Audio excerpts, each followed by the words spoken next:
Duel du mépris. La critique brûle.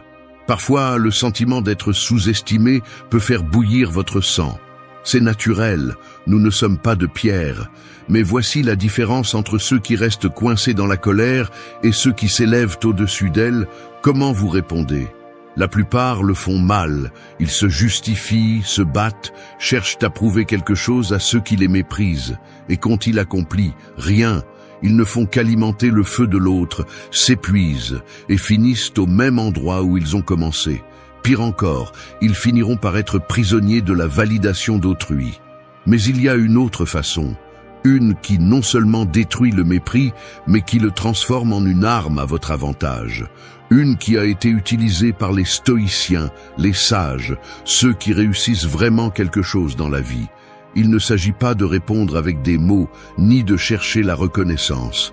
Il s'agit de transformer la critique en carburant, de construire en silence, de faire en sorte que votre succès soit si imposant que personne n'ait rien à dire. Aujourd'hui, vous allez apprendre exactement comment le faire. 8 actions qui, si vous les appliquez, feront que la critique cessera de vous affecter et que le mépris des autres se transforme en une source de force personnelle. Ce n'est pas de la théorie, c'est de la stratégie. Action 1. Construis ton succès avec constance et sans bruit. Nous vivons dans un monde où les gens parlent trop. Tout le temps, tu entends des gens dire ce qu'ils vont faire. Je vais commencer mon entreprise, je vais changer ma vie, je vais me mettre en forme. Et pourtant, 1 an plus tard, ils sont au même endroit, avec les mêmes excuses, les mêmes paroles vides. Le problème est simple. Ils parlent plus qu'ils ne travaillent. Ils cherchent à être validés avant d'accomplir quoi que ce soit, comme si le fait de le dire à haute voix les rapprochait de leur objectif. Mais la réalité est différente. Ceux qui avancent vraiment ne publient pas chaque pas qu'ils font. Ils sont occupés à construire. Si tu veux des résultats, arrête de parler et commence à agir. Tu n'as pas besoin d'annoncer quoi que ce soit. Tu n'as pas besoin de l'approbation de personne. Tout ce dont tu as besoin, c'est d'une constance brutale. Le succès ne consiste pas à se sentir inspiré, ni à avoir des jours parfaits où tout coule de source. Il s'agit d'avancer même quand tu n'as pas envie. Ceux qui réussissent dans cette vie ne sont pas ceux qui travaillent quand ils se sentent motivés, mais ceux qui travaillent même quand ils ne le sont pas. Alors que les autres cherchent de l'attention, toi, tu cherches le progrès. Les gens sont mal à l'aise de voir quelqu'un de discipliné parce que cela leur rappelle combien ils ont peu fait de leur propre vie. C'est pourquoi ils vont te dénigrer, t'ignorer, se moquer de ton effort. Au début, personne ne croira en toi. Et c'est bien, parce que tu n'as pas besoin non plus qu'ils croient en toi. Ne cherche pas à prouver quoi que ce soit à qui que ce soit. N'essaie pas de convaincre les autres de ce dont tu es capable. Fais juste le travail. Pense aux grands stoïciens, aux sages qui ont marqué l'histoire. Ils n'ont jamais annoncé ce qu'ils allaient faire. Ils l'ont simplement fait. Ils se sont levés, ont travaillé, se sont améliorés. Ils ne cherchaient pas les applaudissements, ils ne cherchaient pas l'approbation, ils cherchaient l'excellence. Et voici la clé, si tu es constant, le temps fera le reste. Un jour, lorsque la poussière se sera déposée, lorsque ceux qui ont trop parlé seront toujours au même endroit, tu seras plusieurs pas en avant. Et là, il n'y aura plus rien à discuter. Les gens te demanderont comment tu as fait, et la réponse sera simple, tu l'as fait quand personne ne regardait. Alors que les autres publient, se vantent et cherchent de l'attention, reste dans l'ombre. Travaille en silence. Améliore-toi chaque jour. Fais en sorte que ton succès soit si éclatant qu'il n'ait même pas besoin de présentation. Qu'il parle, qu'il doute, qu'il te dénigre, peu importe.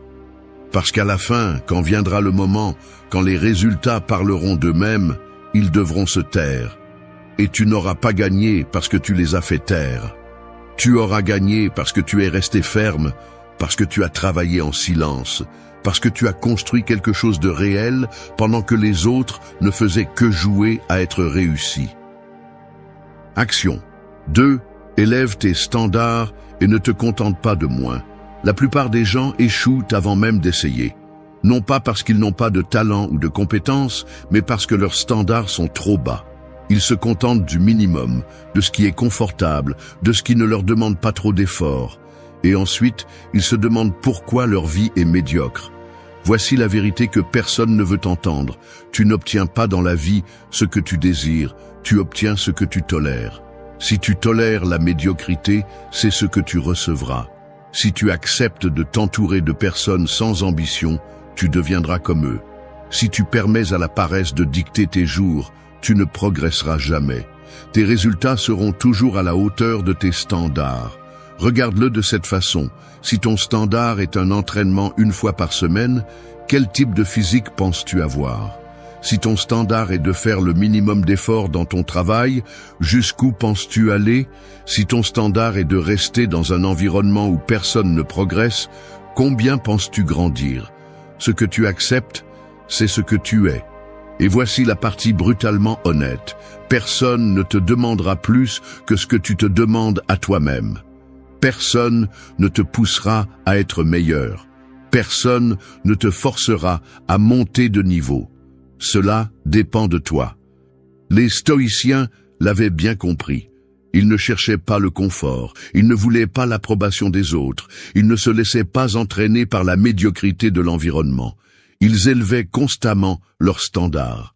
Ils sont revenus plus disciplinés, plus résistants, plus sages, et ils ne le faisaient pas parce que quelqu'un les y obligeait. Ils le faisaient parce qu'ils comprenaient que la grandeur n'est pas un objectif, mais une pratique quotidienne. Si tu veux cesser d'être une victime de la vie et commencer à la maîtriser, élève tes standards. Arrête de tolérer les excuses. Arrête d'accepter le minimum. Arrête de t'entourer de personnes qui te freinent seulement. Commence à te demander plus.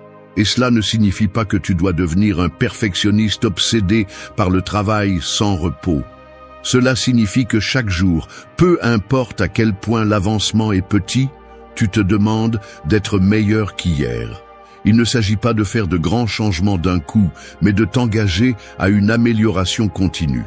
De te demander chaque jour, est-ce que je donne le meilleur de moi-même ou est-ce que je me contente de la facilité? Le succès n'est pas une question de chance, de talent, d'être au bon endroit au bon moment. Le succès est le résultat de standards élevés maintenus avec discipline. Ceux qui réussissent vraiment quelque chose dans la vie ne se contentent pas d'être assez bons. Ils cherchent à être exceptionnels, et pas parce qu'ils veulent une validation externe, mais parce qu'ils comprennent que vivre avec excellence est une décision personnelle. Élever tes standards, ce n'est pas seulement te demander plus à toi-même. C'est aussi t'entourer de personnes qui te défient de grandir. Si tu es entouré de gens conformistes, tôt ou tard, tu deviendras l'un d'eux. Si tu es entouré de personnes qui ont faim d'amélioration, tu te hisseras inévitablement avec eux. Et ne te trompe pas, ce n'est pas facile. Élever tes standards signifie sortir de ta zone de confort, rejeter la médiocrité, devenir implacable avec tes propres excuses. Cela signifie prendre une responsabilité absolue sur ta vie. Mais c'est le prix à payer pour arriver là où la majorité n'arrive jamais. Alors, n'accepte pas moins que ce que tu es capable d'être. Ne laisse pas la médiocrité s'installer dans ta vie. Exige plus de toi-même, même si personne d'autre ne le fait. Augmente la barre, même si cela fait mal. Parce qu'à la fin, ceux qui osent élever leurs standards sont les seuls qui changent vraiment leur destin. Action 3. Perfectionne ton art dans l'ombre. Laisse le monde le découvrir. Le problème de la plupart des gens est qu'ils veulent être reconnus avant d'avoir construit quelque chose qui mérite d'être reconnu. Ils cherchent la validation avant d'avoir accompli quelque chose. Et c'est pour cela qu'ils échouent. Ils pensent que l'annonce de leur projet leur donnera plus de discipline, que montrer un petit progrès les rendra plus constants. Mais la vérité est autre. Les paroles sont bon marché, c'est le travail qui compte vraiment. Regarde les grands. Ceux qui maîtrisent vraiment leur art ne le proclament pas. Ils ne cherchent pas l'attention. Ils se contentent de travailler dans l'ombre jusqu'à ce que ce qu'ils ont construit soit si solide que le monde ne peut l'ignorer. C'est ce que tu dois faire. La médiocrité est bruyante. Le véritable talent est silencieux. Ceux qui progressent vraiment sont trop occupés à s'améliorer pour perdre du temps à chercher l'approbation. Si tu veux devenir exceptionnel dans quelque chose, travaille dessus tous les jours, sans distraction, sans attendre que quelqu'un vienne t'applaudir. Construis dans l'ombre. Laisse les autres se concentrer sur l'apparence. Toi, concentre-toi sur l'amélioration. La plupart des gens se frustrent parce qu'il n'y a pas de résultat rapide. Ils pensent qu'ils méritent une reconnaissance pour chaque petit progrès. Mais la réalité est que le véritable progrès se fait dans l'obscurité. Les stoïciens comprenaient cela parfaitement. Ils ne parlaient pas de ce qu'ils allaient faire. Ils le faisaient simplement. Ils ne cherchaient pas la reconnaissance du monde, ils cherchaient à se maîtriser eux-mêmes. Et quand le moment venait, le monde devait les reconnaître, qu'ils le veuillent ou non. Si tu veux être un maître dans ce que tu fais, entraîne-toi en silence. Si tu aimes vraiment ton processus, tu n'auras pas besoin de le partager avec personne. Regarde les athlètes de haut niveau. Ils ne postent pas de photos de chaque entraînement. Ils ne cherchent pas l'approbation chaque fois qu'ils s'entraînent plus dur. Fais simplement le travail, et quand vient le jour de la compétition, les résultats parlent d'eux-mêmes. La même chose s'applique à tout dans la vie. Ton progrès doit être interne, avant que le monde puisse le voir à l'extérieur. Et il ne s'agit pas de se cacher par peur, il s'agit de construire quelque chose de si solide que lorsqu'il sort enfin à la lumière, il est impossible de l'ignorer. Pendant que les autres sont occupés à montrer ce qu'ils ont peu fait, toi, consacre ce temps à t'améliorer, à étudier, à t'entraîner, à perfectionner ton art. Parce qu'à la fin de la journée, ceux qui réussissent vraiment dans la vie ne sont pas ceux qui en parlent le plus, mais ceux qui y travaillent le plus. Laisse le monde être surpris quand il verra de quoi tu es capable, qu'il parle quand il n'y aura plus rien à critiquer, qu'il se demande comment tu as accompli autant sans qu'il s'en rende compte. La meilleure façon de répondre au mépris n'est pas de t'expliquer, ce n'est pas de te justifier, c'est de devenir si bon qu'on ne peut t'ignorer. Alors baisse la tête et travaille. Ne cherche pas la reconnaissance, ne cherche pas l'approbation. Cherche l'excellence.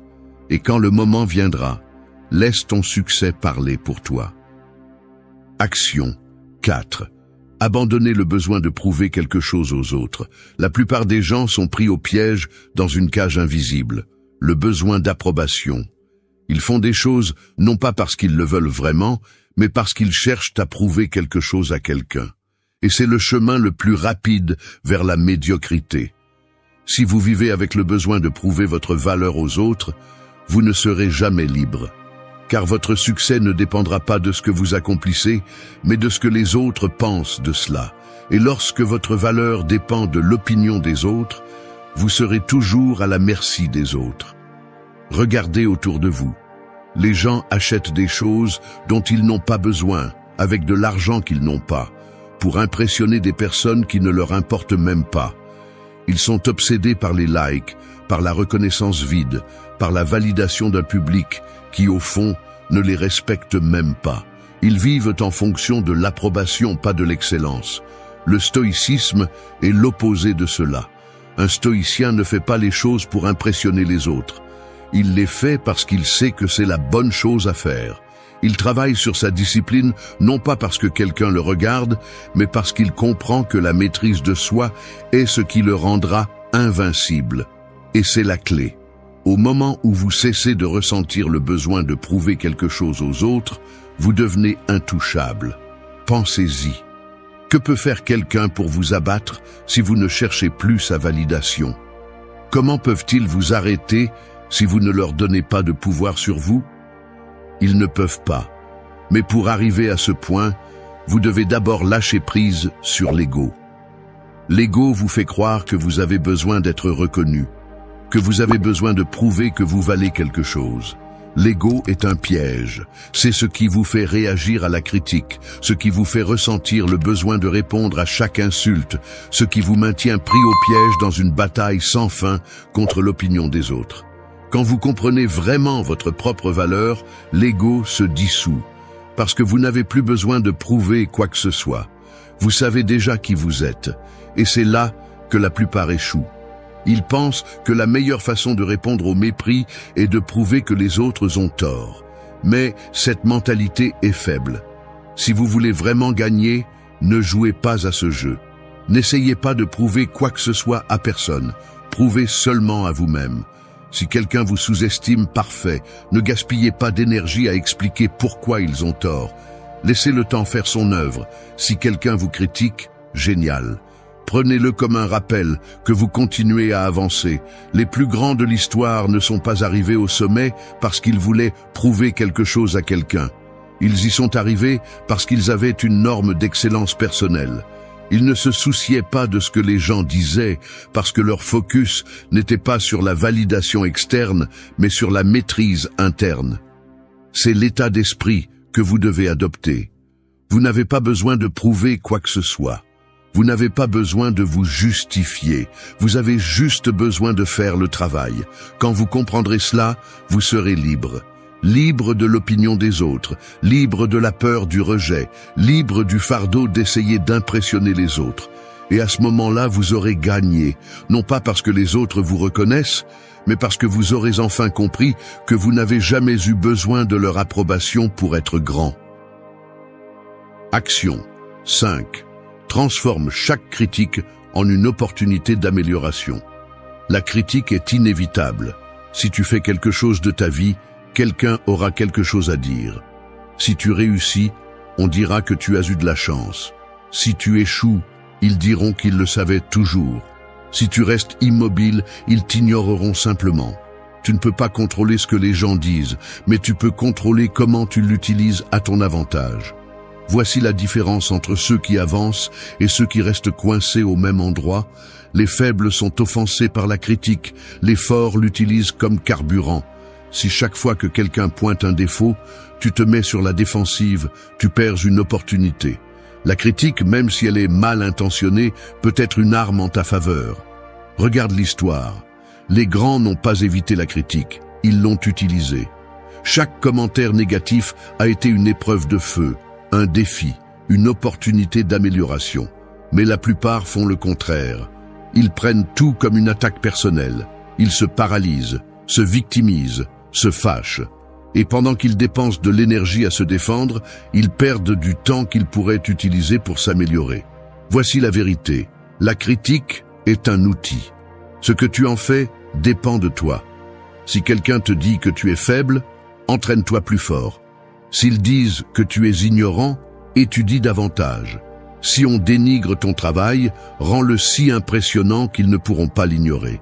Te rends-tu compte du pouvoir que tu as entre tes mains? Tu peux transformer chaque insulte en un avantage. Les stoïciens l'ont parfaitement compris. Ils ne se souciaient pas de l'opinion des autres. Ils évaluaient simplement s'il y avait quelque chose d'utile dans la critique et l'utilisaient pour grandir.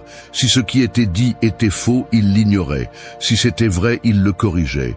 Aussi simple que ça. Pas de victimisation, pas de caprice, pas de perte de temps en discussion. Juste une amélioration constante. Mais pour arriver à ce point, tu as besoin d'un changement de mentalité. Tu dois tuer ton ego. L'ego est ce qui te fait te sentir attaqué quand quelqu'un te critique.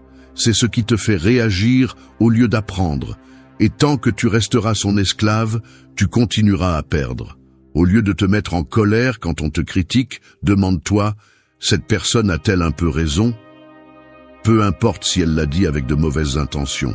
S'il y a de la vérité là-dedans, utilise-le. Sinon, ignore-le et continue d'avancer.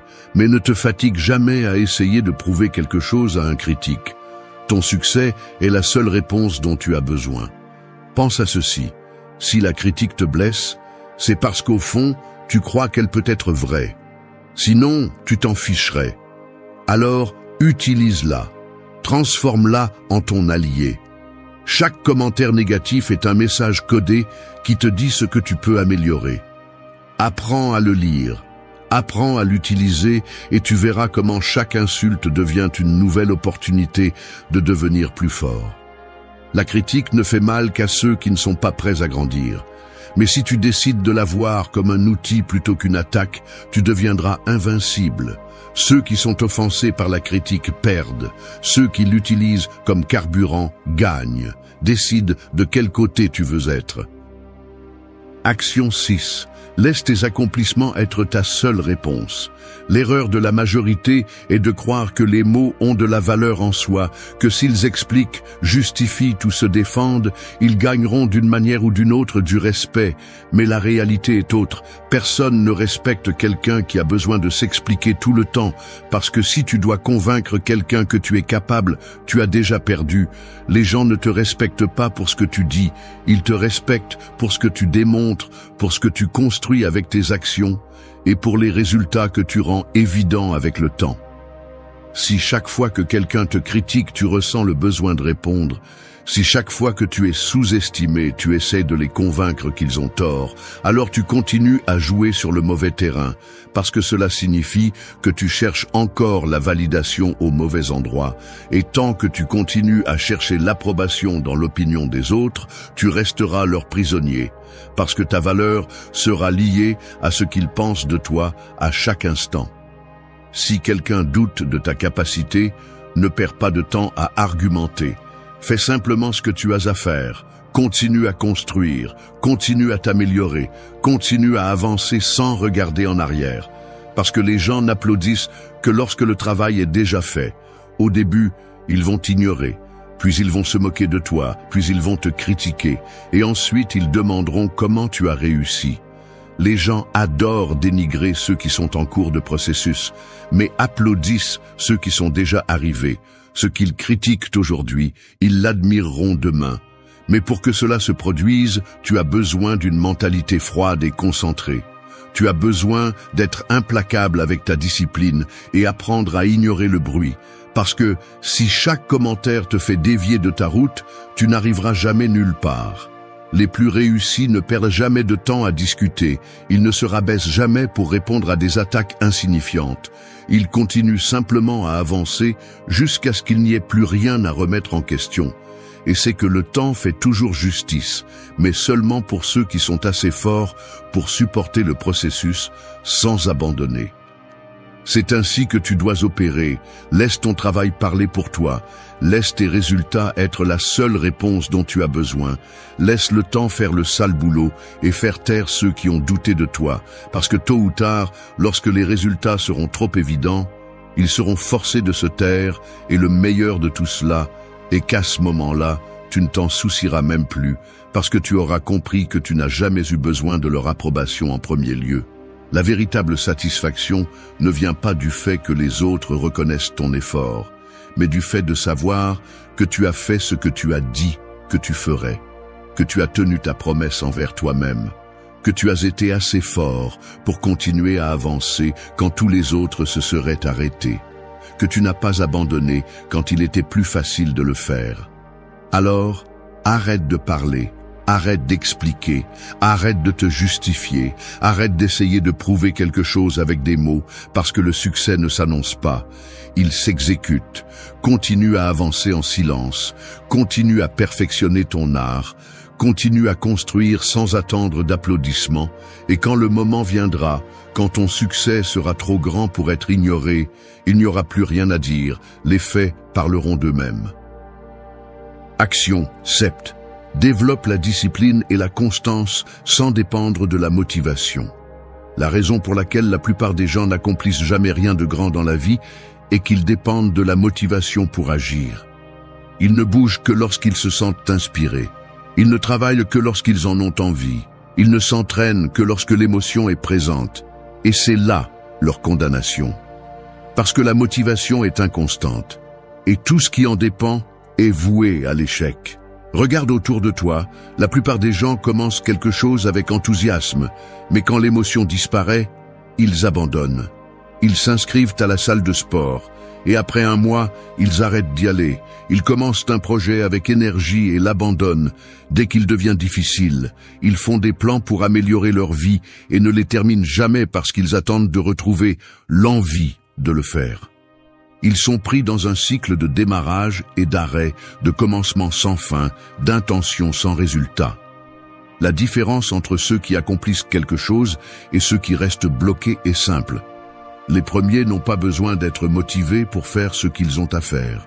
Peu importe s'ils sont fatigués, peu importe s'ils n'en ont pas envie, peu importe s'il n'y a pas d'émotion, ils le font quand même. Les stoïciens l'avaient parfaitement compris. Ils ne comptaient pas sur l'élan émotionnel pour agir, ils comptaient sur l'habitude, sur la constance, sur la volonté inébranlable de faire ce qui est nécessaire, peu importe comment ils se sentaient. Parce qu'ils comprenaient que les émotions sont volatiles, mais que les habitudes sont solides.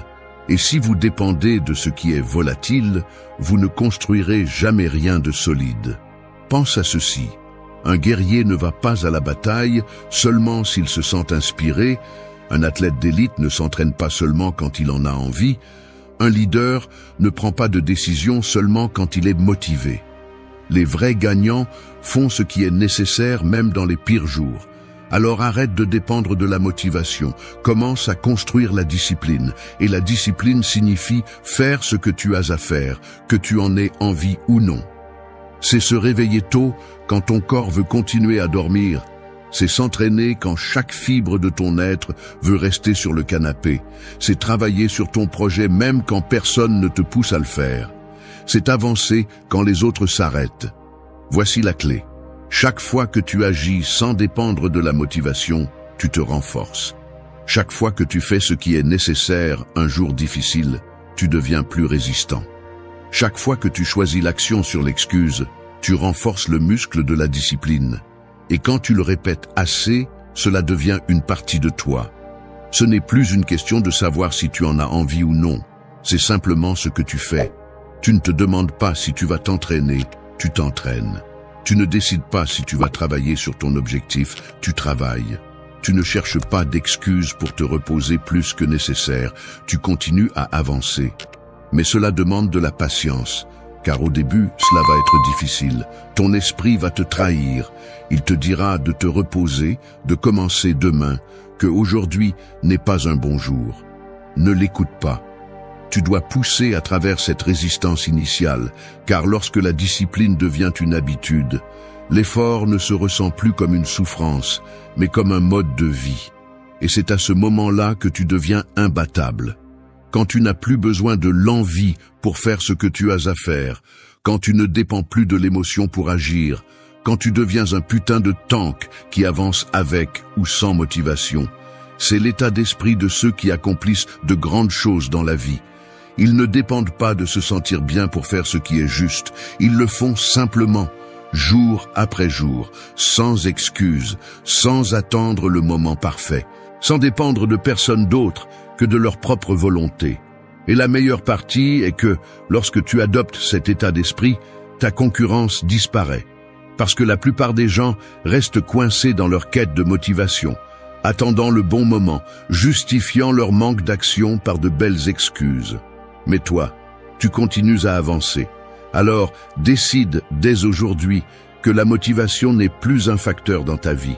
Décide que, peu importe comment tu te sens, tu vas faire ce qui est nécessaire. Et quand tu comprends cela, quand tu l'appliques avec rigueur, quand tu arrêtes de dépendre de l'envie et commences à opérer avec une discipline inébranlable, alors, et seulement alors, tu seras vraiment libre. Parce que tu ne seras plus un esclave de ton humeur, tu ne dépendras plus de l'émotion du moment, tu ne seras plus pris dans un cycle de commencement sans fin. Tu seras quelqu'un qui agit, peu importe quoi. Et à ce moment-là, tu auras gagné. Action 8. Construis un héritage au lieu de chercher la reconnaissance. Le problème de beaucoup est qu'ils vivent obsédés par la reconnaissance plutôt que de se concentrer sur quelque chose qui compte vraiment. Ils cherchent l'attention, ils cherchent les applaudissements, ils veulent que le monde les regarde, mais ils oublient la chose la plus importante. La reconnaissance est un effet secondaire, pas l'objectif principal. Si ton seul but est d'être vu, alors ce que tu construis n'aura jamais de valeur réelle. Parce que lorsque la validation externe est ce qui guide tes actions, tu finis par faire ce qui plaît aux autres plutôt que ce qui compte vraiment. Et si tu dépends de l'approbation du monde, tu ne seras jamais maître de ton destin. Regarde autour de toi. La plupart sont pris dans une course sans sens pour la gloire.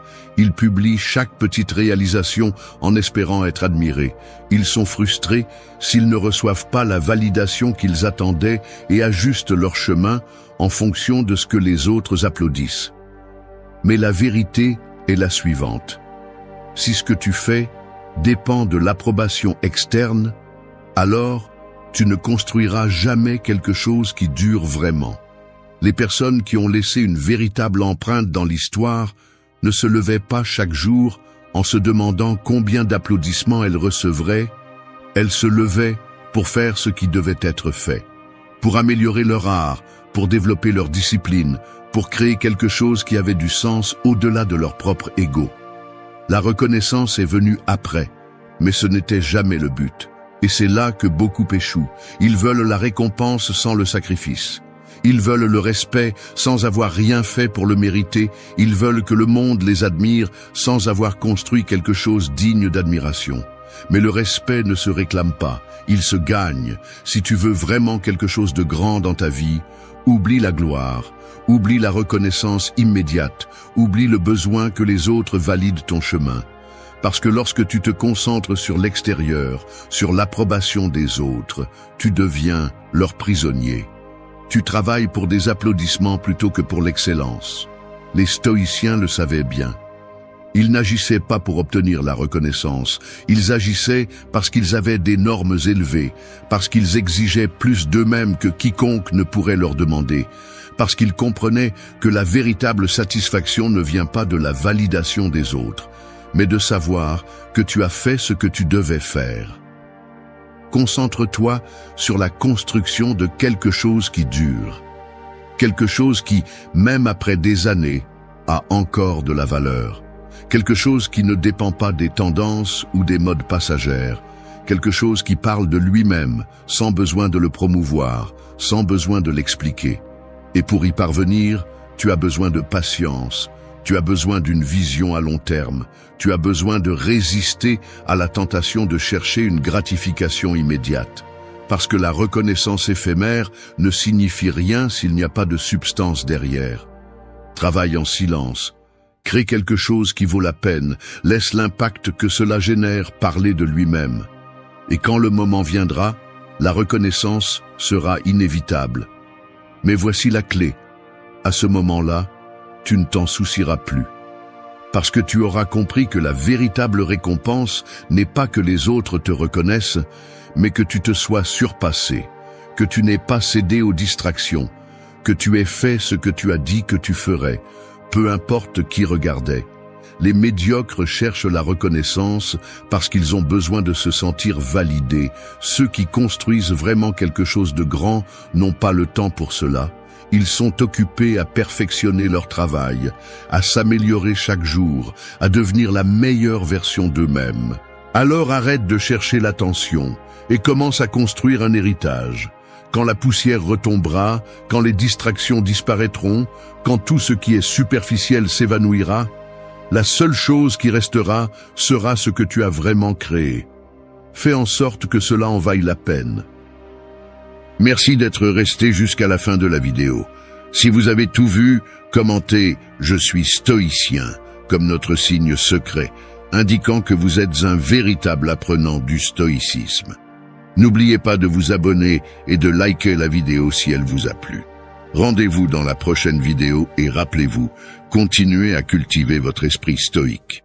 L'abandon se ressent comme un effondrement soudain, comme si le sol qui soutenait ta vie se fendait en deux et que tout ce que tu croyais sûr était réduit en poussière.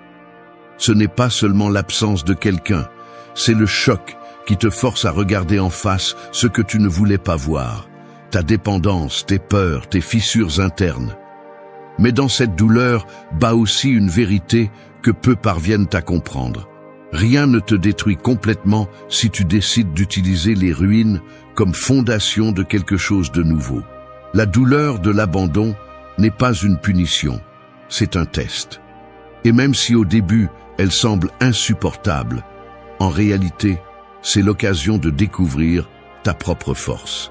La vraie vengeance n'est jamais dans la poursuite, dans la supplication ou dans le cri que tu vaux quelque chose. La vraie vengeance est froide, silencieuse et ferme. C'est ton absence, c'est ton calme, c'est le fait que tu restes debout, que tu grandis et que tu guéris sans dépendre de personne.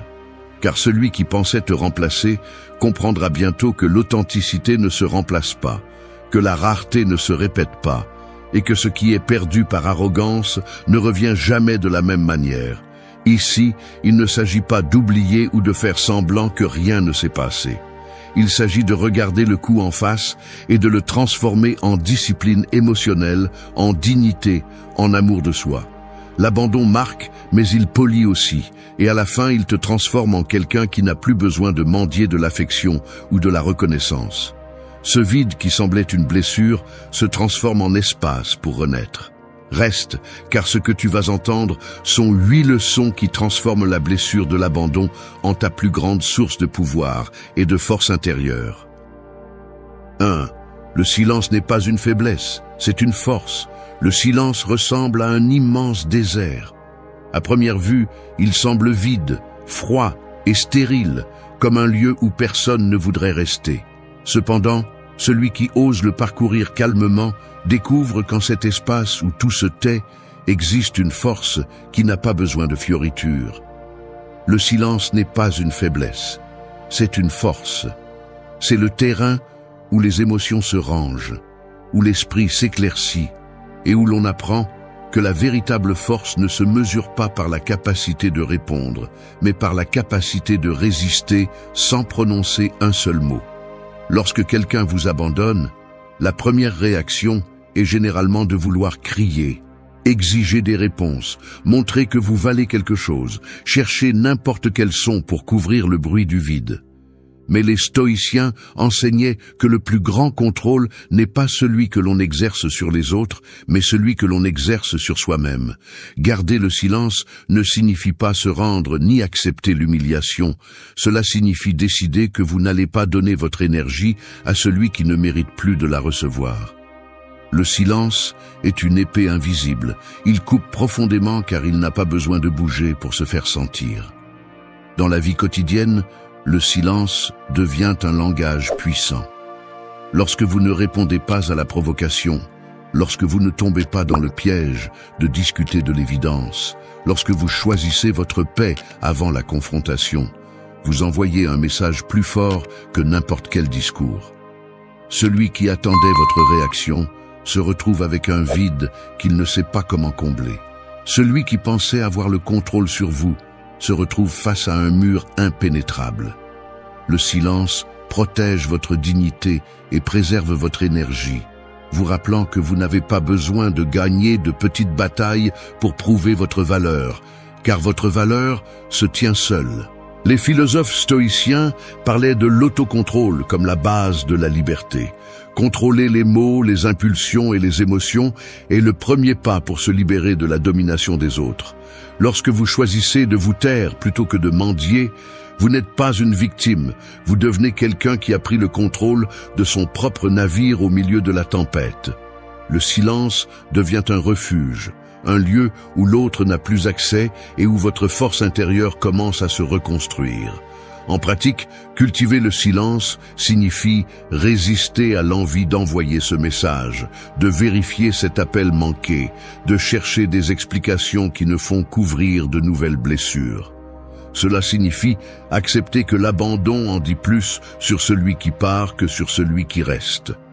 C'est comprendre que se taire n'est pas une absence de réponse, c'est la réponse la plus puissante que vous pouvez donner. Parce que pendant que l'autre continue à chercher à l'extérieur ce qu'il ne trouve pas à l'intérieur, vous apprenez à vous regarder et à vous reconnaître comme suffisant. Le silence vous entraîne également à la patience, et la patience est une arme redoutée par ceux qui cherchent à manipuler. Celui qui ne désespère pas, qui ne se précipite pas, qui sait attendre calmement, démontre une force que personne ne peut briser. Ce calme n'est pas de l'indifférence, c'est de la discipline. C'est la capacité de transformer le bruit de l'abandon en une mélodie de confiance en soi.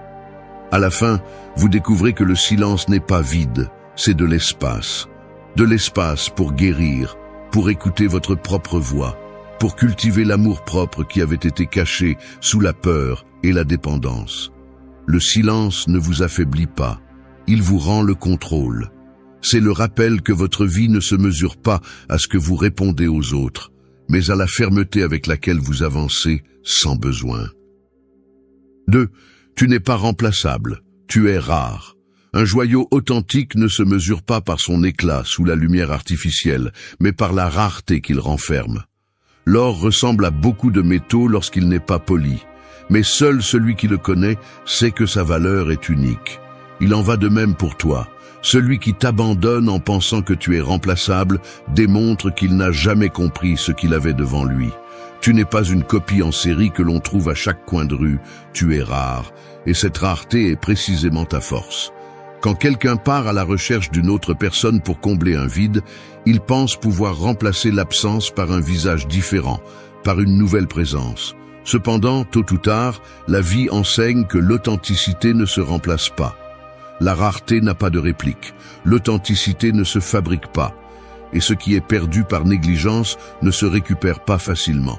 Les stoïciens rappelaient que la valeur de quelque chose ne réside pas dans l'opinion d'autrui, mais dans son essence. De la même manière, ta valeur ne diminue pas parce que quelqu'un n'a pas su la reconnaître. L'abandon donne l'impression d'avoir été rejeté, comme si ce que tu étais n'avait pas été suffisant. Mais cette idée est une tromperie de l'ego blessé. Tu n'as pas été rejeté.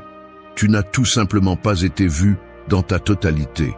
La personne qui ne sait pas apprécier la profondeur ne regarde que la surface, et quand la surface ne l'amuse plus, elle en cherche une autre. Cela ne signifie pas que tu as perdu ta valeur. Cela signifie que tu montrais un trésor à quelqu'un d'aveugle, et aucun trésor ne devient moins précieux parce que quelqu'un ne le voit pas. Dans la vie quotidienne, tu peux te rappeler cette vérité en acceptant ta rareté. Il ne s'agit pas de s'adapter partout. Il s'agit de prendre conscience que tu n'es pas né pour être échangé comme un objet de consommation. Tu es une histoire unique, avec des expériences, des blessures et des vertus qui te rendent unique. La société moderne pousse à croire qu'il y aura toujours quelqu'un de mieux, plus attirant, plus réussi. Mais cette course n'a pas de fin, car elle est basée sur des comparaisons. Celui qui comprend sa rareté cesse de courir et commence à marcher avec assurance, sachant que ce qu'il est n'est pas négociable. Les stoïciens parlaient de la valeur intrinsèque de la vertu.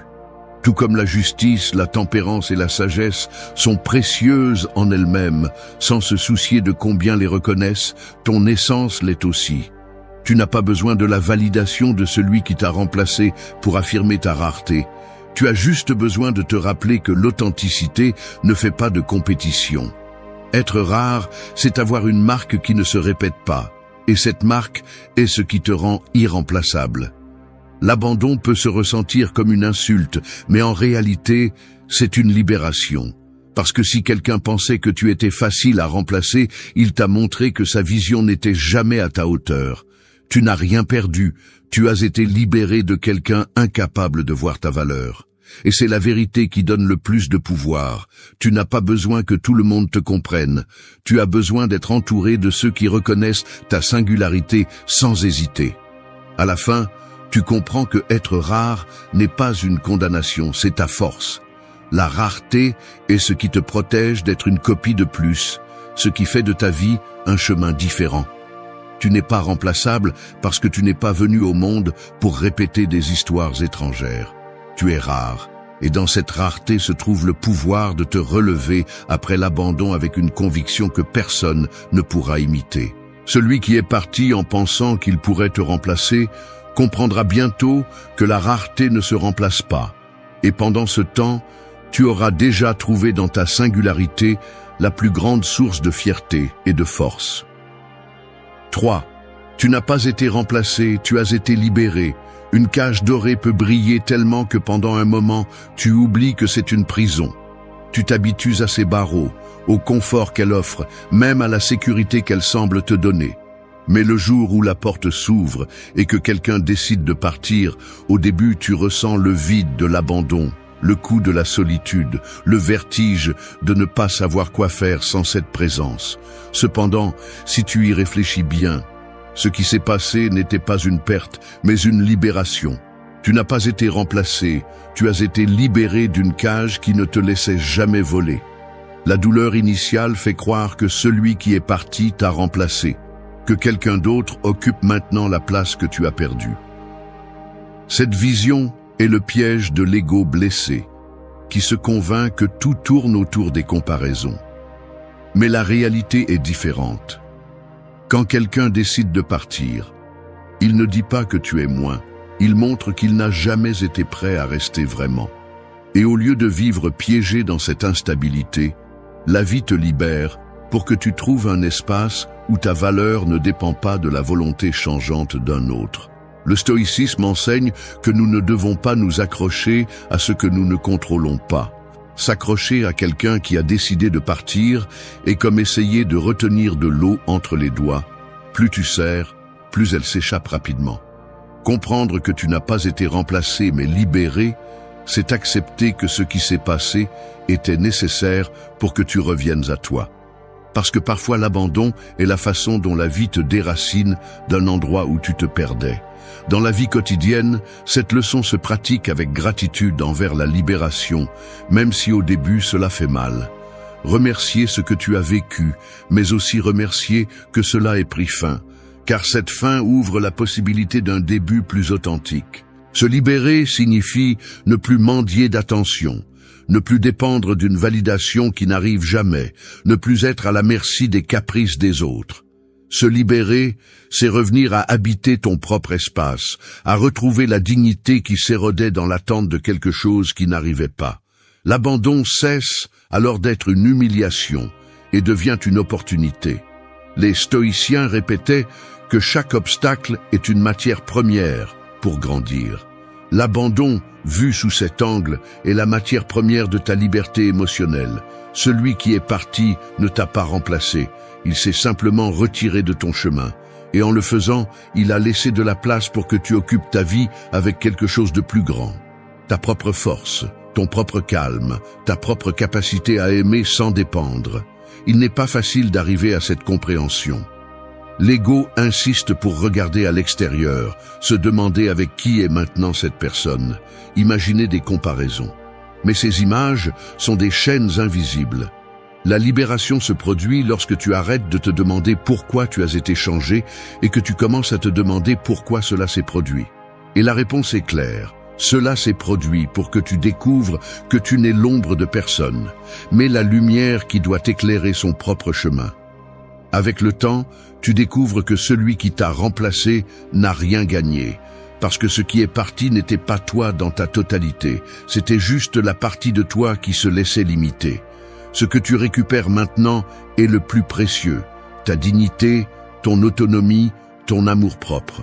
Tu n'as pas été remplacé, parce que ce qui est authentique ne se change pas, ce qui est authentique se respecte ou se perd. Tu as été libéré, et cette liberté est le cadeau le plus puissant qui puisse naître de la douleur. 4. Le rebond n'est pas de l'amour, c'est une fuite. Un miroir brisé reflète des images déformées. Peu importe combien tu essaies de te regarder dedans, tu ne verras jamais un visage complet, seulement des fragments trompeurs.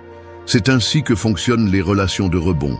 Elles semblent être un refuge, mais en réalité, elles sont un miroir fracturé. Ce qui naît immédiatement après l'abandon n'est pas un amour authentique, c'est une fuite désespérée de l'inconfort du vide.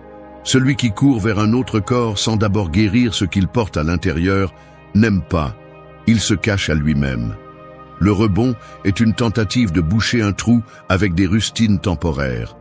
La personne qui le cherche n'offre pas d'amour, mais porte une blessure ouverte qu'elle veut anesthésier avec de la nouveauté. Le stoïcisme enseigne que rien qui naît de l'évasion ne peut apporter une paix durable. Le véritable amour naît de la stabilité, de la tranquillité intérieure, non de l'urgence de fuir la douleur. C'est pourquoi, lorsqu'une personne court vers un rebond, elle ne démontre pas sa force, mais son incapacité à affronter le silence qui suit l'abandon. Dans la vie quotidienne, cela se traduit par ne pas tomber dans le piège de croire que tu as été remplacé par quelqu'un de meilleur. Il ne s'agit pas de compétition, il s'agit de fuite. Le rebond n'est pas la preuve de ton manque de valeur, c'est la preuve de l'incapacité de l'autre à se soutenir lui-même. Comprendre cela change complètement la perspective.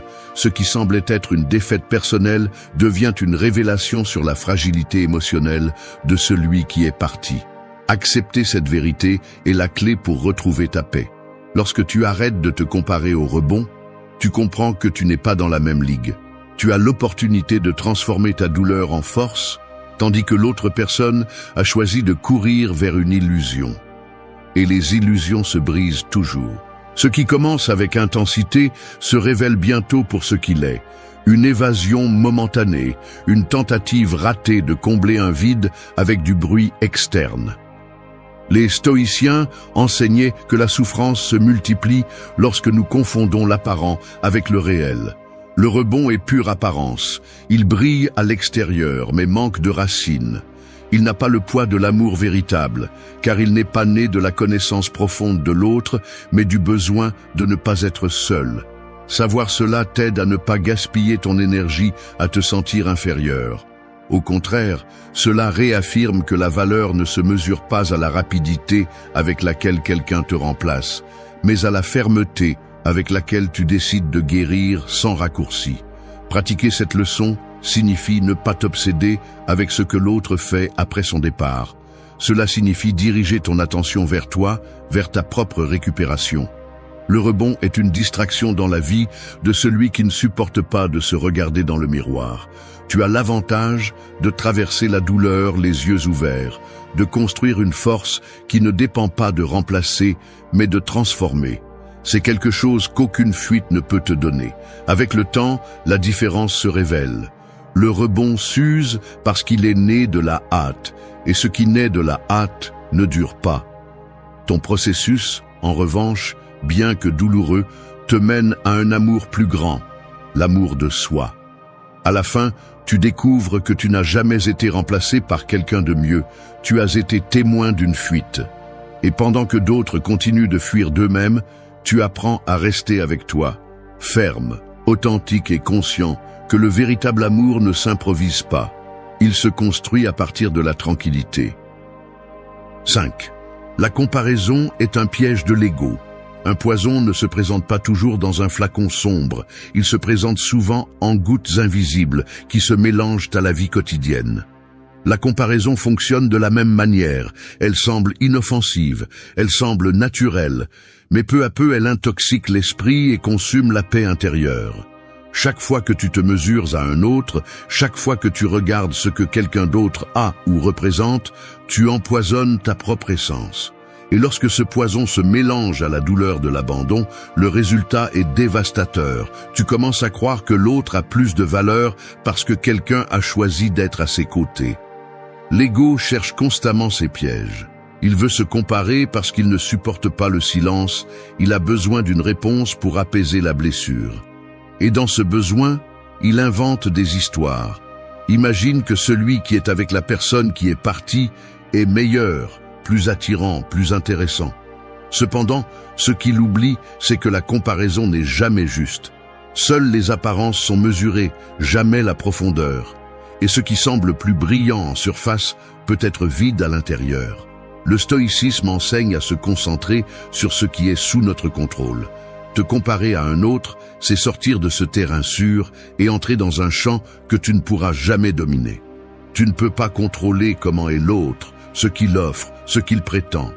Tu peux seulement contrôler ta réaction, ta façon de te regarder, ta décision de ne pas entrer dans cette compétition invisible. Comprendre cela est un acte de libération. Cela signifie arrêter de jouer à un jeu conçu pour te faire perdre. Dans la vie quotidienne, la comparaison apparaît dans les endroits les plus petits.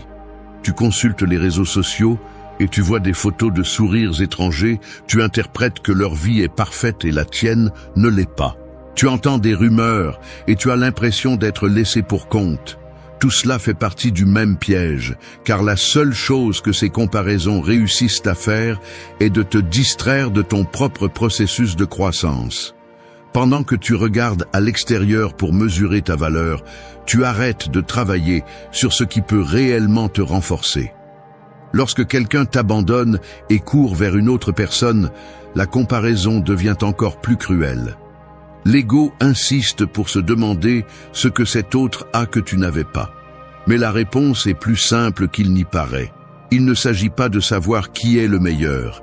Il s'agit de l'incapacité de celui qui part à affronter son propre vide. Le choix de l'autre ne définit pas ta valeur. Il reflète seulement ses propres manques. Comprendre cela brise l'illusion de la compétition. Les stoïciens parlaient du piège des opinions extérieures. Ils disaient que chercher constamment la validation, c'est donner ton pouvoir aux autres. La comparaison est précisément cela. Donner ta paix à une opinion que tu ne connais même pas. Pratiquer la vision stoïcienne signifie entraîner l'esprit à se rappeler que ta valeur ne réside pas dans ce que quelqu'un choisit après toi, mais dans ce que tu es, indépendamment de tout choix. Vivre sans comparaison n'est pas facile, mais c'est possible. Cela commence lorsque tu décides de regarder à l'intérieur plutôt que de regarder à l'extérieur. Au lieu de te demander ce qu'un autre a que tu n'as pas, demande-toi ce que tu construis en toi, que personne ne peut t'enlever. Cette question change la perspective, t'éloigne du poison et te rend la clarté. À la fin, tu découvres que la comparaison est une prison sans barreaux. Elle semble ouverte, mais elle te piège dans un jeu interminable de doutes. S'échapper d'elle signifie reconnaître que tu es incomparable, parce que tu n'es pas né pour être la copie de quelqu'un d'autre. L'abandon ne devient alors plus un rappel de ce qui te manque supposément, mais une opportunité d'affirmer ce que tu es déjà. Et ce que tu es ne se mesure pas à un autre, parce que ton essence ne rivalise pas, elle existe avec dignité, intacte, rare et unique. 6. Ta valeur ne dépend pas de la reconnaissance externe. Les arbres les plus anciens de la forêt grandissent en silence. Personne ne les applaudit pendant qu'ils s'élèvent vers le ciel.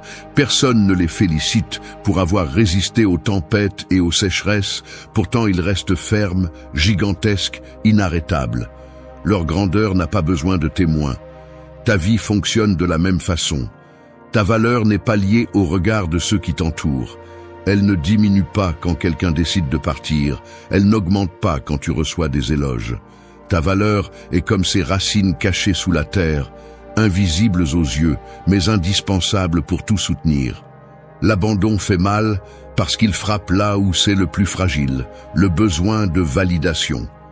Tu penses que si quelqu'un t'a quitté, alors tu n'as pas été suffisant. Ce sentiment te fait penser que ta dignité dépend de l'approbation de l'autre. Cependant, c'est une chaîne mentale que tu peux briser toi-même. Personne n'a le pouvoir de te prendre ce que tu es, à moins que tu ne le lui donnes. Le vrai problème n'est pas l'absence de reconnaissance, mais le fait que tu as appris à mesurer ta valeur avec une mesure étrangère. Les stoïciens avertissaient que baser sa vie sur ce que les autres pensent, c'est devenir esclave. Aujourd'hui, ils t'applaudissent, demain, ils te critiquent. Et si ta paix dépend de ces oscillations, tu vivras coincé dans des montagnes russes émotionnelles. La vraie liberté naît lorsque tu décides que ta dignité n'est pas négociable et que ta valeur est constante, que quelqu'un la reconnaisse ou non. Cette fermeté intérieure est ce qui te protège de l'abandon, parce qu'elle te rappelle que tu restes entier même si quelqu'un a choisi de se séparer. En pratique, cela signifie apprendre à agir sans attendre de récompense externe. Faire ce qui est juste parce que c'est juste, pas parce que quelqu'un le voit. Suivre tes objectifs même si personne ne t'applaudit. Cultiver tes habitudes même s'il n'y a pas de public, parce que ce que tu construis en silence est ce qui dure vraiment. L'approbation externe est fragile, elle dépend des caprices, des modes, des perceptions changeantes. La conviction interne, en revanche, est indestructible lorsque tu la renforces chaque jour. L'abandon, vu sous cet angle, cesse d'être une humiliation et devient une leçon d'autonomie. L'absence de reconnaissance externe est l'occasion de te regarder dans ton propre miroir et d'apprendre à soutenir ton regard sans chercher d'excuses. C'est l'épreuve la plus difficile, te confronter à toi-même sans le bruit des validations. et c'est aussi la plus puissante, parce que dans ce silence, tu découvres que tu as toujours été suffisant. Les stoïciens enseignaient que la vertu est précieuse en elle-même, non pas parce que quelqu'un la récompense. La justice, la tempérance ou la sagesse n'ont pas besoin d'applaudissements pour exister. De la même façon, ta vie et ton essence ne dépendent pas de quelqu'un qui les nomme. La valeur que tu as est en toi, dans ta capacité à résister, dans ta discipline émotionnelle, dans la façon dont tu choisis de te relever après chaque coup. Celui qui n'a pas su voir cela n'a pas diminué ta grandeur, il a simplement exposé sa cécité. Accepter cela change tout. Tu arrêtes de courir après les regards qui t'approuvent. Tu arrêtes de donner ton énergie dans des tentatives désespérées de prouver ta valeur. Tu commences à vivre à partir d'un centre plus solide, où ton opinion sur toi pèse plus que n'importe quel applaudissement éphémère. L'abandon devient alors un miroir qui reflète ta véritable force, la capacité de marcher avec dignité, même quand personne ne t'accompagne. Avec le temps, tu apprends que celui qui vit de reconnaissance externe est toujours condamné à mendier. Celui qui vit de son essence, en revanche, est libre. Cette liberté est à toi lorsque tu décides d'arrêter de mesurer ta valeur. 7. La véritable guérison commence lorsque tu arrêtes de chercher. Les portes ne sont pas toujours verrouillées, parfois elles restent entr'ouvertes, comme pour te rappeler que tu pourrais toujours y entrer à nouveau. Le problème est que pendant que tu attends que quelqu'un vienne la fermer pour toi, tu restes immobile devant ce seuil, incapable d'avancer. C'est ainsi que fonctionne le désir de clôture après un abandon. Tu attends des explications, des excuses ou des mots qui donnent un sens à la douleur. Tu penses que ce n'est qu'alors que tu pourras guérir, alors qu'en réalité, cette attente devient la prison la plus cruelle. La véritable guérison commence lorsque tu comprends que tu n'as pas besoin que quelqu'un d'autre ferme quoi que ce soit parce que tu as le pouvoir de le faire toi-même. L'abandon éveille l'obsession des réponses. Tu te demandes pourquoi, ce que tu as fait de mal, à quel moment tu as cessé d'être suffisant. Ce besoin d'explication semble logique, mais en réalité, c'est un piège de l'ego qui cherche à prolonger le lien avec celui qui n'est plus là. Les stoïciens enseignaient que s'attacher à ce que l'on ne contrôle pas est à l'origine de la souffrance. Et il n'y a rien de plus hors de ton contrôle que la volonté de quelqu'un qui a déjà décidé de partir. Attendre une clôture externe, c'est attendre que ta paix dépende des mains d'autrui. Et cette attente n'apporte jamais la liberté. Guérir signifie couper ce lien invisible. Tu n'as pas besoin d'entendre des mots qui valident ta douleur, parce que ton expérience la valide déjà. Tu n'as pas besoin d'un dernier geste pour sentir que ton histoire avait un sens, parce que le sens, tu le construis toi-même avec ce que tu apprends d'elle. Celui qui cherche une clôture éternelle reste piégé dans le même cercle, tandis que celui qui décide de lâcher prise commence à avancer avec assurance. Dans la vie quotidienne, cela se pratique en arrêtant de poursuivre des explications impossibles. Résister à la tentation d'envoyer un message de plus, de chercher une conversation en suspens, d'exiger justice sous forme de mots. Pratiquer la guérison intérieure, c'est accepter que ce qui n'est pas dit a aussi de la valeur, parce que cela t'oblige à trouver tes propres réponses. C'est la force de celui qui ne dépend pas des autres pour se reconstruire. Il apprend à fermer les portes de sa propre main. La véritable clôture se produit en toi, pas à l'extérieur. Elle se produit lorsque tu acceptes que le passé ne peut plus être modifié, que les mots qui n'ont jamais été prononcés ne changent plus ce qui a été vécu, que la personne qui est partie n'est plus responsable de ton futur. Cette acceptation est douloureuse, car elle implique de renoncer à l'illusion de contrôle, mais en même temps, elle est libératrice. C'est le moment où tu cesses d'être prisonnier de l'abandon et commences à être l'architecte de ta propre vie. Les stoïciens rappelaient que la liberté est atteinte lorsque tu décides comment interpréter ce qui se passe, pas lorsque tu réussis à changer ce qui s'est passé. C'est là que réside la clé. tu peux rester à attendre des excuses qui ne viendront jamais, ou tu peux transformer la blessure en le début de ta force. Ce choix sera toujours le tien, et personne ne peut te le prendre. Avec le temps, tu comprends que cesser de chercher une clôture ne signifie pas ignorer la douleur. Cela signifie lui donner une nouvelle place. Tu cesses de demander « Pourquoi cela m'est-il arrivé ?»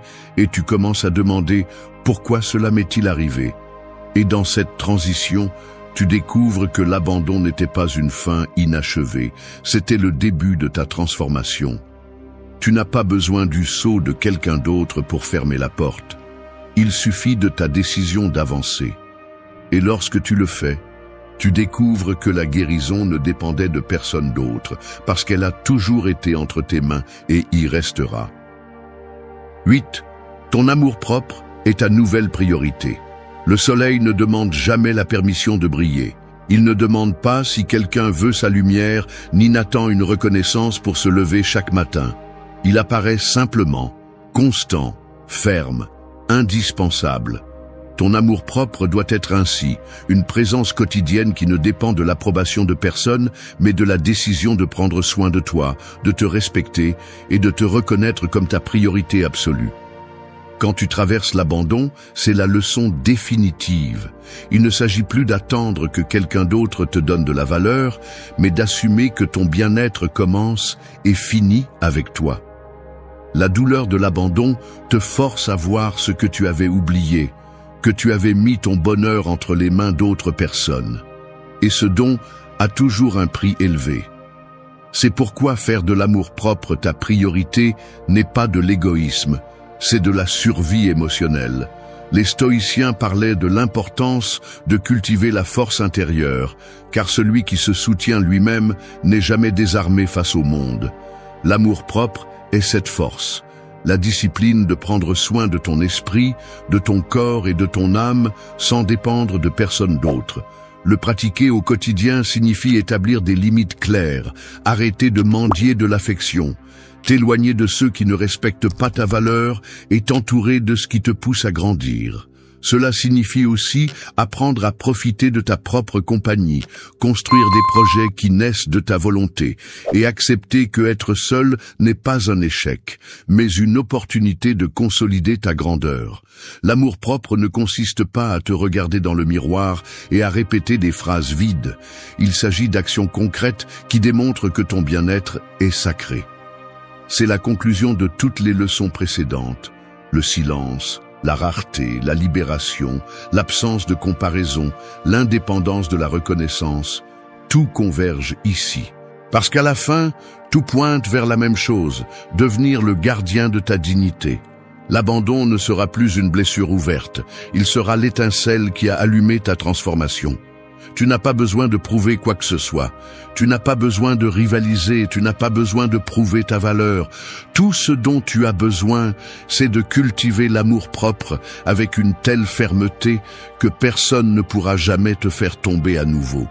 Le message est clair. Quand quelqu'un te perd, ton histoire ne se termine pas, ton renouveau commence. La vraie vengeance n'est pas dans les cris, ni dans la preuve que tu as de la valeur. Elle est dans ton calme, dans ton silence, dans ta capacité à guérir sans dépendre de personne. L'abandon t'a poussé vers la plus grande leçon. Maintenant, tu es ta priorité. Et quand l'amour-propre occupe cette place, rien ni personne ne peut te briser à nouveau. Rappelle-toi toujours ceci. Celui qui ose choisir l'amour-propre sur la dépendance émotionnelle cesse d'être une victime et devient le créateur de son destin. Ce n'est pas l'abandon qui marque ta vie, c'est ce que tu décides de faire avec. Tu peux le traîner comme une chaîne ou l'utiliser comme le fer avec lequel tu forges ta nouvelle armure. Et à ce moment-là, la douleur cesse d'être un ennemi et se transforme en le maître qui t'a appris à être indestructible. Merci d'être resté jusqu'à la fin de la vidéo. Si vous avez tout vu, commentez « Je suis stoïcien » comme notre signe secret, indiquant que vous êtes un véritable apprenant du stoïcisme. N'oubliez pas de vous abonner et de liker la vidéo si elle vous a plu. Rendez-vous dans la prochaine vidéo et rappelez-vous, continuez à cultiver votre esprit stoïque.